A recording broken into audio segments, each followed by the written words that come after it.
Morning बच्चों, online class में आप सभी का स्वागत है।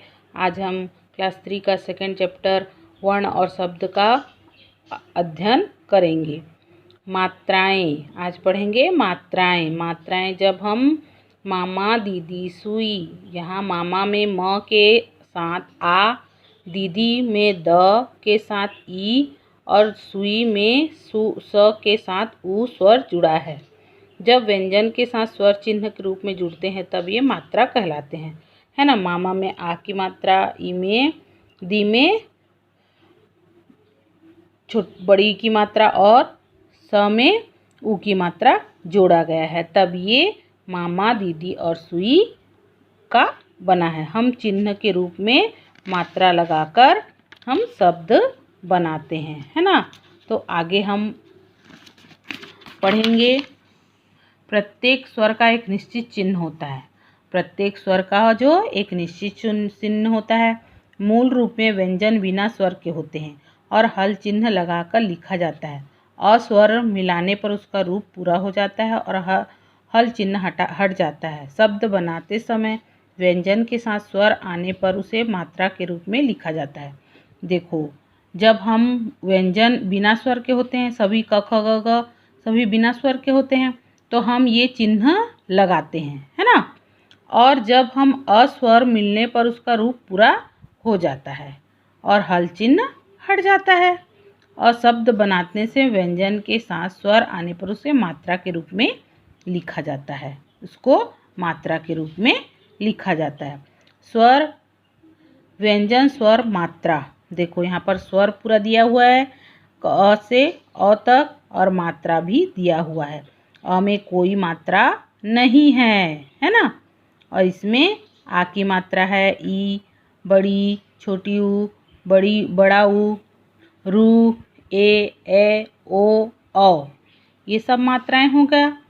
स्वर, व्यंजन, युक्त स्वर, ये सब व्यंजन हैं और ये सभी स्वर हैं।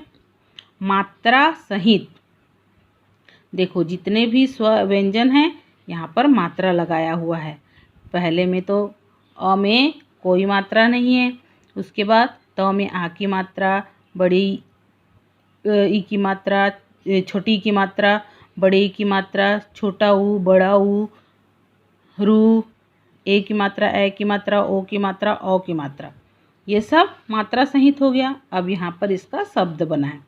त से तबला, ताला, तितली, तीर, तुलसी, तुलिका, तृण, तेल, तैरना, तोता, तौलिया, है ना।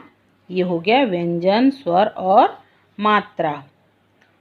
अब अंक की मात्रा, त युक्त अ, तंदूर, है ना। यहाँ पर अ में अ की मात्रा भी दिया हुआ है। सभी मात्राओं को लगाने का तरीका अलग है। कुछ मात्राएं व्यंजनों के ऊपर लगती हैं, कुछ नीचे।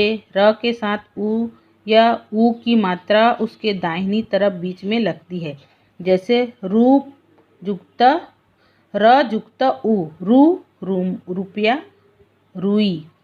र युक्त उ, रू, रुमाल, रूठना। सभी अलग अलग होता है।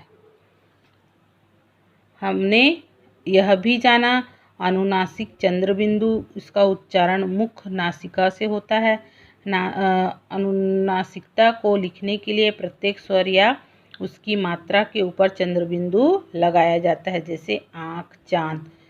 शिरोरेखा ऊपर मात्रा लगाने पर अनुनासिक चिन्ह लगता है, तो उसके स्थान पर अनुस्वर लगाते हैं, जैसे मैं, ईंट, लड़कों, सिंचाई आदि। इसमें बिंदु लगाया गया है ना। वर्णों को मिलाकर शब्द बनाते हैं। शब्द का कोई ना कोई अर्थ अवश्य होता है। शब्द बनाते समय वर्णों को इस क्रम से जोड़ते हैं कि इसका अर्थ निकल जाए। हमने जोड़ा क, ल, म, कोई भी शब्द लिखते हैं तो उसका अर्थ अवश्य होता है ना।